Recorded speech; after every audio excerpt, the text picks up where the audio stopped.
পেছনে বড় বড় করে ফুলসজ্জা লেখা দেখছি। বড় বড় আছে বউ। নাটক কি হলো? না, ডিভোর্স হয়ে গেছে। ডিভোর্স হয়ে গেছে। আমি তোমাকে আগে থেকে বলে দিলাম। হ্যাঁ, কি বলছো বলো? কি বললে? বললাম ডিভোর্স হয়ে গেছে, ওই জন্য বউকে দেখা যাচ্ছে না। ডিভোর্সটা কি তুমিই করালে? আমি তো মদন দেব, আমি শুধু জোড়া লাগাই, ডিভোর্স করাই না। এটা অন্য একজন করেছে, সেটা বলা যাবে না। সেটা কে করেছে বলো? Producer number.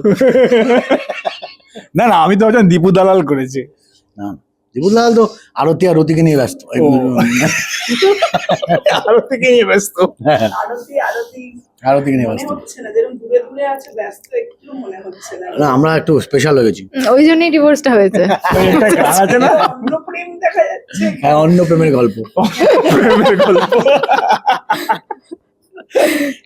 যেটা ইন্টারেস্টিং, আমি যেটা দেখে বুঝলাম, বিশেষ করে তোমার ক্যারেক্টার, সে বোধহয় খুব একটা এক্সপ্রেসিভ নয়।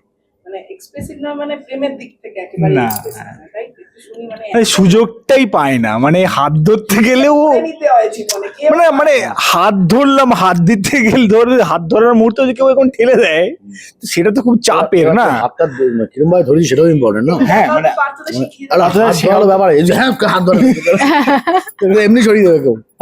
না না, আমি অ্যাকচুয়ালি সেজন্য সনাতন খুবই সহজ সাধারণ একটা ছেলে, ভদ্র ছেলে, ঠিক আছে। এই ডিডি তাকে দিয়ে একটা অভদ্র কাজ করায়, মদনদাই তাকে দিয়ে একটা অভদ্র কাজ করানোর চেষ্টা করে।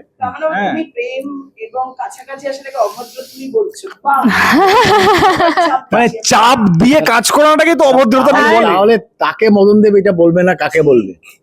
মদন তো ঠিক লোকই বেঁচেছে, তুমি চাপ দেবে মদন। আমি কোথায় 7 দিনে টাইম লাইন, তাই বলে? ওই জন্য তো বুঝতে পেরেছি এর দ্বারা হবে না। এই 7 দিনে হ্যাঁ, একে যদি আমি টার্গেট না দিই সেলসের চাকরির মতন, হ্যাঁ 7 দিনের টার্গেট, মাত্র 7 দিন। 7 দিনের মধ্যে চুমু খেতে হবে, যদি না পারে তাহলে লাইসেন্স ক্যান্সেল। সারা জীবন পারবে না। মদন দেব ছিলেন ভীষণভাবে স্ট্রিক্ট। আমি সেই জায়গায় খুব সফটলি একে বোঝানোর চেষ্টা করেছি যে কিন্তু টাইম লাইন একই ছিল, টার্গেট ওই 7 দিনের মধ্যেই ফুলফিল করতে হবে। ও একটা ধাঁধা দেয়, হ্যাঁ, যে ধাঁধার মধ্যে আসল উপায়টা লুকিয়ে থাকে, কিন্তু এর ভগবান ধাঁধা দিচ্ছে স্লো। অবভিয়াসলি কিছু তো তোকে মানে তোমায় করতে হবে। এরকম তো পাই না, ওই জন্য তো আমাদের সিরিজটা এক্সেপশনাল। আর সেটাও পারে না, সেটাও লাস্ট দিন গিয়ে কি করেছে, কি মেসাকার করেছে সেটাই দেখার জন্য। তাহলে মদন দেবের প্রয়োজন না, চিকিৎসকের প্রয়োজন। দরকার ছিল কিসের চিকিৎসা? ওটা যদি না হতো তাহলে চিকিৎসক বলো না, থাক মিস্টার থাক।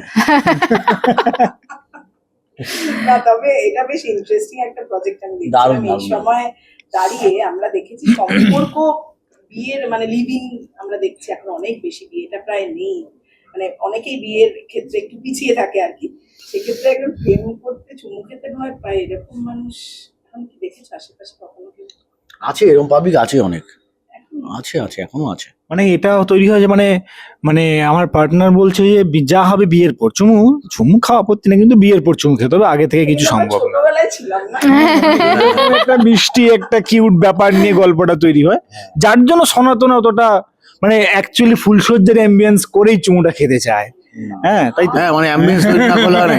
অনেক আছে লাইটের ভক্ত, যে লাইট কিরকম থাকবে একটু আছে। আমার একটা বন্ধুই আছে, সে লাইট দেখে, ঘরে এসে দেখে লাইট কোথায় কি লাইট আছে, এবং লাইট হবে, অদ্ভুত লাইট বানিয়ে দেবে একটা। হ্যাঁ, মুড তৈরি করে আবার পেছন থেকে গান দিতে হবে, অনেক ব্যাপার আছে। গানও দিতে হবে, বলবো না, একটা গানও দিতে হবে। আর যদি গান না হয় মই দিতে হবে, মই এক না একটা গান বলো, এরকম একটা ব্যাকগ্রাউন্ডে চলার মতো একটা গান।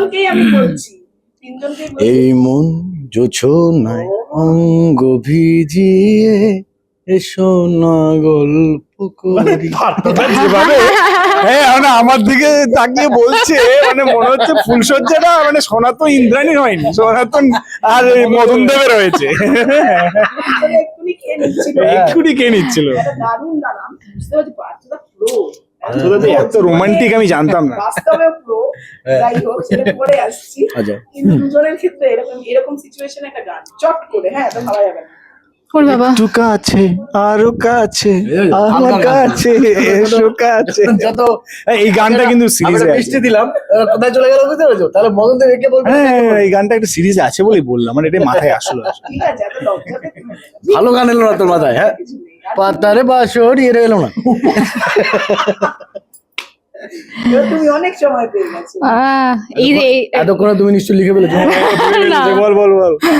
না এই যে এক্ষুনি মানে দাদাই বলে গান দিলেন বল, এই যে গান। পাতার বাঁশরি যেটা, সেটা এখন ভীষণ মানে একটা ফেমাস গান, কিন্তু খুব মিষ্টি একটা ছন্দের, বেশ ভালো লেগেছে যে পাতার বাঁশরি। এটা background-এ বাজলে ভালো হবে। ব্যাকগ্রাউন্ডে বাজবে film করার সময়। এই তো এদের জন্য তো তোমার তোমার তোমার ধরো রতি বাবা। দেবী আর মদন দেবের হচ্ছে। তুমি বউটাকে আমাদের তো অনেক দিন আগের হয়ে গেছে। ওকে ওই গানটা হলো, ওই বউকে তৈরি করতে পারেনি, ঠিক নয়। এই গানটা কি গান?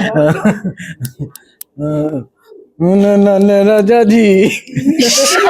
ভগবান প্লিজ, তার থেকে আমারটা অনেক বেটার, তার থেকে আমারটা অনেক বেটার। এটা আবার দীপু দালাল। এটা দীপু দাদা, এটা দীপু দালাল। কি একদম। হ্যাঁ। দারুণ একটা আড্ডা হলো, মজা হলো, কিন্তু এর বেশি কিছুই তো বলা যাবে না, আমরা এগোতে পারছি না। ফুলসজ্জাটা এগোবে কিনা সেটা তো সিরিজে দেখা যাবে, তো কি বলবে? বলবো হলো কি না? সেটা হলো কি হলো না সেটার জন্য তো দেখতে হবে। মানে 28 তারিখ প্ল্যাটফর্ম 8-এর পর্দায় ফুলসজ্জা আসছে।